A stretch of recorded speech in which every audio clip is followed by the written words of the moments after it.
Hello friends, subscribe कीजिए pink glow channel को। साथ ही इस घंटे को दबाना मत भूलिए। ब्यूटी रिलेटेड, हेल्थ रिलेटेड ढेर सारे इन्फॉर्मेटिव वीडियो मुफ्त में पाने के लिए।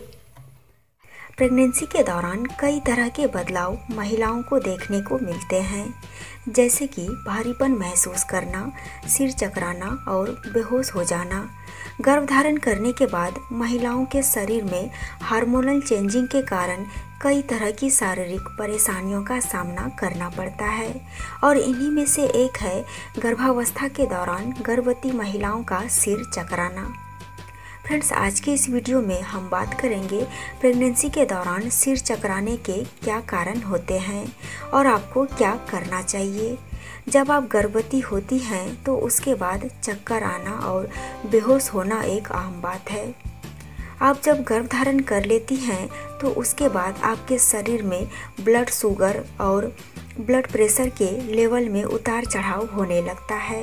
यही कारण है कि आपको गर्भधारण करने के बाद चक्कर जैसा महसूस हो सकता है। चक्कर आना, मॉर्निंग सिकनेस और मतली आना ये गर्भधारण के 2 सप्ताह के बाद आपको महसूस हो सकता है।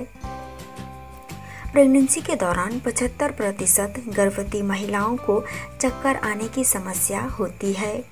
प्रेगनेंसी के दौरान चक्कर आना बिल्कुल कॉमन है, इसलिए यदि आपको भी चक्कर आने की समस्या है तो बिल्कुल भी ना घबराएं। चलिए जान लेते हैं प्रेगनेंसी के दौरान किन किन कारणों से चक्कर आने की समस्या हो सकती है। प्रेगनेंसी के दौरान चक्कर आने का एक कारण ये भी हो सकता है कि गर्भवती महिला का ब्लड प्रेशर कम हो जाता है। जैसे ही आपका ब्लड प्रेशर का लेवल कम हो जाएगा तो आपको चक्कर आ सकती है। प्रेगनेंसी के दौरान चक्कर आने का दूसरा कारण ये भी हो सकता है गर्भवती महिलाओं का ब्लड प्रेशर बढ़ जाना।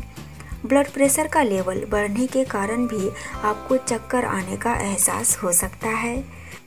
चक्कर आने का तीसरा कारण ये भी हो सकता है कि बच्चे के गर्भ में होने के कारण गर्भवती के normal body temperature 1 degree centigrade तक बढ़ जाता है और यदि अधिक गर्मी है तो आपको और ज़्यादा गर्मी का एहसास होगा और फिर आपको चक्कर आने की समस्या हो सकती है।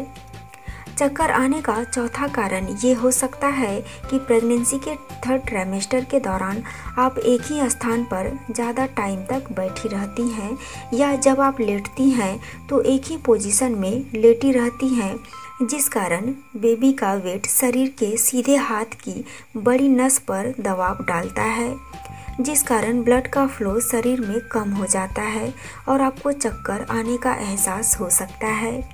अब चलिए जान लेते हैं यदि आपको प्रेगनेंसी में चक्कर आते हैं तो आपको क्या करना चाहिए। जब भी प्रेगनेंसी के दौरान आपको चक्कर महसूस हो तो आप गिर सकती हैं, इसलिए आपको बैठ जाना चाहिए और घुटनों के बीच अपने सिर को रखकर बैठें और जब भी उठें तो धीरे धीरे उठें। चक्कर आ रही है और आप लेटना चाहती हैं तो लेफ्ट साइड लेटने की कोशिश करें।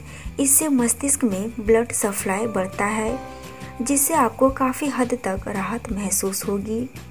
जब आपका ब्लड शुगर का लेवल लो हो जाता है तो फिर आपको चक्कर आती है। जब आप काफ़ी समय तक कुछ नहीं खाती हैं तब आपका ब्लड शुगर लेवल लो हो जाता है। इस समय हेल्दी डाइट लें और जूस या पानी ज़रूर पिएं, इससे आपको काफ़ी राहत मिलेगी। यदि आपको चक्कर आते हैं तो हमेशा ढीले और आरामदायक कपड़े को पहनना चाहिए।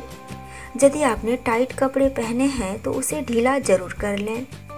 यदि आपको चक्कर आती है तो भीड़ भाड़ वाले जगहों पर जाने से बचना चाहिए। यदि आपको चक्कर आते हैं तो जब भी सोएं तो ध्यान रखें कि पीठ के बल ना सोएं, हमेशा बाईं करवट में सोना चाहिए। अपने ब्लड शुगर लेवल को हमेशा बैलेंस में रखें। इसके लिए हमेशा कुछ ना कुछ खाती रहें, ज़्यादा टाइम तक भूखा ना रहें। पानी आपको रोज़ाना 8 से 10 गिलास पानी ज़रूर पीना चाहिए। प्रेगनेंसी डाइट में हरी साग सब्जियों को ज़रूर शामिल कीजिए, क्योंकि इसमें आयरन की मात्रा ज़्यादा होती है, जो कि आपको चक्कर आने से राहत दिलाएगा। यदि आप प्रेगनेंसी के दौरान कंटिन्यू एक्सरसाइज करती हैं तो ध्यान रखें कि बीच बीच में थोड़ा गैप आपको ज़रूर रखना चाहिए। प्रेगनेंसी के दौरान आपको स्ट्रेस फ्री रहना चाहिए, इससे भी आपको चक्कर आने की समस्या हो सकती है। तो फ्रेंड्स, ये थी जानकारी प्रेगनेंसी में चक्कर आने के कारण और आपको क्या करना चाहिए। दोस्तों, अगर जानकारी पसंद आई तो वीडियो को लाइक कीजिए, इसे अपने दोस्तों के साथ भी शेयर कीजिए और पिंक ग्लो चैनल को सब्सक्राइब नहीं किए हैं तो आज ही सब्सक्राइब कर लीजिए और बेल आइकन को भी ज़रूर प्रेस कीजिएगा, इससे मेरी आने वाली वीडियो की नोटिफिकेशन मिलती रहेगी। तो फिर मिलती हूँ एक और नई जानकारी के साथ, तब तक के लिए बाय एंड टेक केयर।